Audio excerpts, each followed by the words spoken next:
What is up, guys? It's your boy Ben.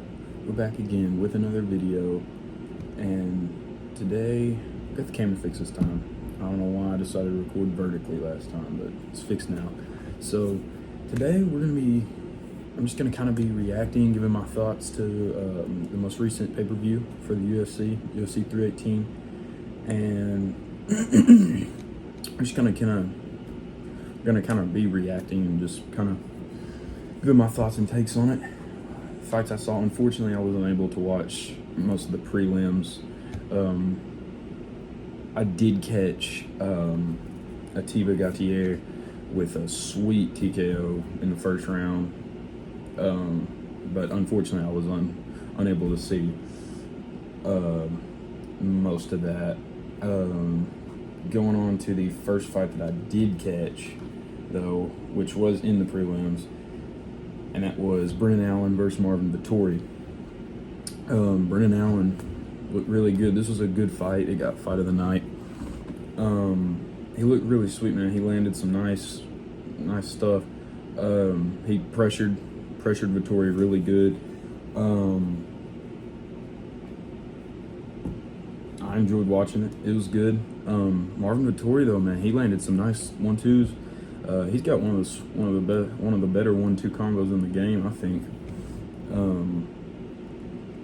But yeah, good fight overall. So hats off to Brennan Allen. Next fight we had was Vinicius Oliveira versus Kyler Phillips.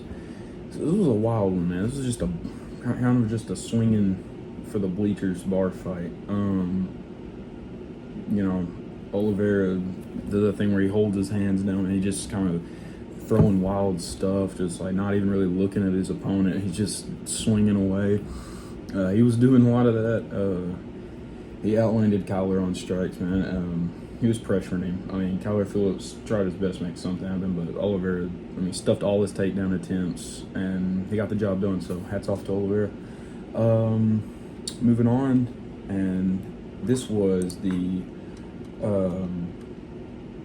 first fight to kick off the main card, and which was Michael Johnson versus Daniel Zellhuber. Michael Johnson came away with a pretty dominant win, man. He's experienced. He's an experienced guy. He's always gonna fight hard, and I thought he looked good. That's all I got on that one, to be honest with you. Next fight we had was Patricio Pitbull versus Dan Ige. Now, I'm not gonna lie, going into this fight, when I saw this was announced, I did pick Dan Ige. He's got a little bit more experience in the UFC, so I was, it's a different game. Pitbull's a Bellator guy, and it's not the same as UFC. So I was kind of thinking, Dan Ige might have his way, but Pitbull looked good. He got the job done. I think it was a three. I believe it was all three. It was a unanimous decision. He came in as the underdog, man. But he outlanded him on total strikes. Outlanded him on significant strikes to the head, and Dan Ige did outland him on strikes to the body, and to the legs. But Pitbull controlled him. Dan Ige, it looks like here Dan Ige only had eight total seconds of control time, and Pitbull had close to 3 minutes. So Pitbull scored 5 takedowns off his 9 attempts. So not bad. Not a mind-blowing fight by any means, but it was a good one for Pitbull. It was a good win for him. So moving on from that one, next fight we had was everybody's favorite Kevin Holland taking on Daniel Rodriguez. And I don't know, man. I thought Kevin Holland won this fight. I really did. I gave him rounds 1 and 3. I did give Daniel Rodriguez a third round, but all 3 judges scored this contest in favor of Daniel Rodriguez. It didn't really make too much sense to me, but it's a different story. I could do a whole video on judges and kind of how they are viewed in the UFC. But besides the point. Kevin Holland fights so often, it's not even funny. I feel like every time I see a card get announced, he's fighting on the card. So, golly, take a break, man. You fight way too much. I love it when he fights because he just does it for the love of the game. But, man, you deserve a rest, Kevin Holland. My goodness. I thought, Kevin Holland almost gets finished. He almost got finished in the second round, but he was able to weather the storm, and then he almost finished Daniel Rodriguez in the third. And just maybe a little biased because I just enjoy watching him fight. I mean, regardless of how you feel about him, he's a performer. He's always going to show up, and So, but anyway, hats off Daniel Rodriguez. He comes away with the win. And that's really all we got on that one, man.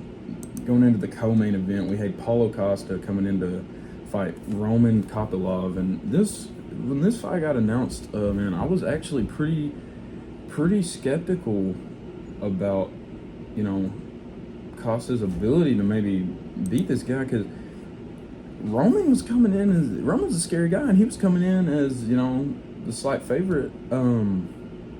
But man, Paulo Costa didn't give him a chance to breathe. He looked good, dude. Had a really good performance. Outlanded him significantly with total strikes.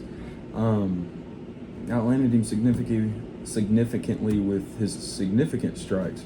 Outlanded him to the head. Outlanded him to the body by a large margin. Outlanded him to the legs. And had the more control time, not long, 13 seconds, but, Kopylov had 0, so, Kopylov did stuff his 2 takedown attempts, but that was about it, man. A dominant performance for Paulo Costa, so good job, Paulo Costa. Now, it's time to talk about the fight that everyone was excited to see. Everyone's been wanting to, wanting to see how this would go, and that is Max Holloway versus Dustin Poirier 3 for the main event. Now, Max Holloway's my favorite fighter. He's a big reason why I got into watching MMA in general, and definitely a big reason why I got into watching the UFC.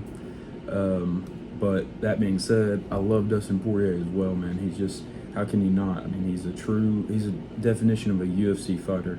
And he comes in to scrap and brawl, and he always puts on a good show for the fans, for the promotion.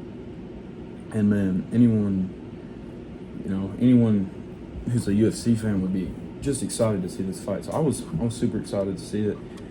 I honestly didn't know which way it would go. I gave the edge to Max. He came in as the slight favorite to win it. This was Dustin's retirement fight. Bit of a full circle moment for him, because Max was Max's first fight in the UFC, and Max was his last. So pretty cool. But Max looked really good. He came in looking sharp, and I was really excited to see Max at 155 again, because I think he looked a lot more filled out and healthy this fight compared to his previous fight against Ilya. But yeah, no, he looked good, man. He outlanded Dustin, total strikes, significant strikes, head, body, like he outlanded him everywhere. Had the more control time, which actually kind of surprised me.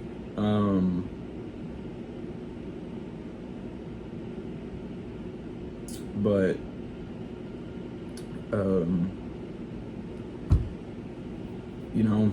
Dustin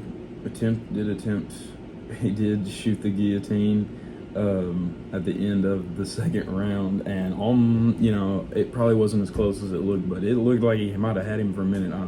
If that round, there's a potential, man. If he had Max rocked, man, and he had him on the ground shooting for that guillotine, and if he he'd had a few more seconds in that fight, it might have went a different way.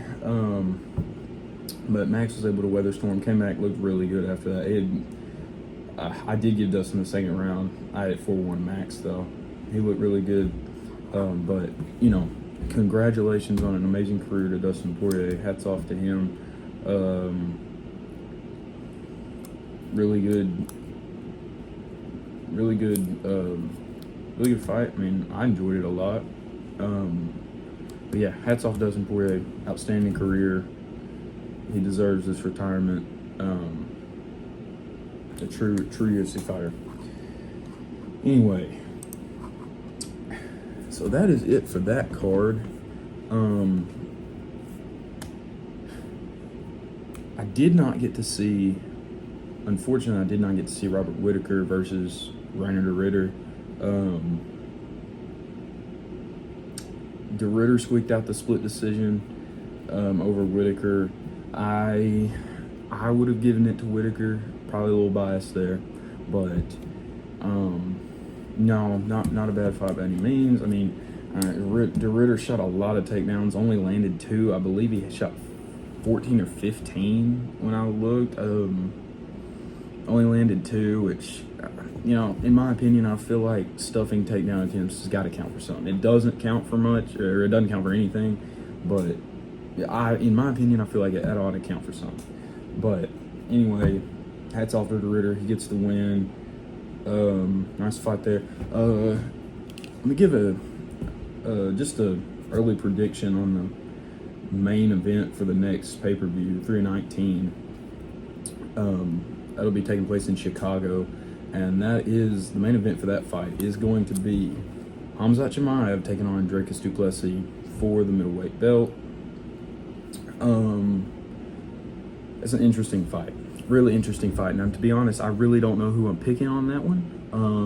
You know, I would like to think, you know, Dricus could weather the storm of Chimaev's early takedowns and his aggression that he always comes out with fighting, and you know, early in the fight. I don't know though, man. Dricus is weird. He's got that weird style where he just kind of like a bar fight, you know, but it works, and he's really talented. But Chimaev's scary, dude. You know, I said the same thing about Robert Whittaker, you know, thinking he would be able to weather his storm, and look what he did to him. I mean, he, you know, caved his face in. So I don't know. We'll just have to find out. But super excited for that one. And yeah, man, I think that about wraps it up. So I hope you enjoyed watching. And if you would, please leave a like.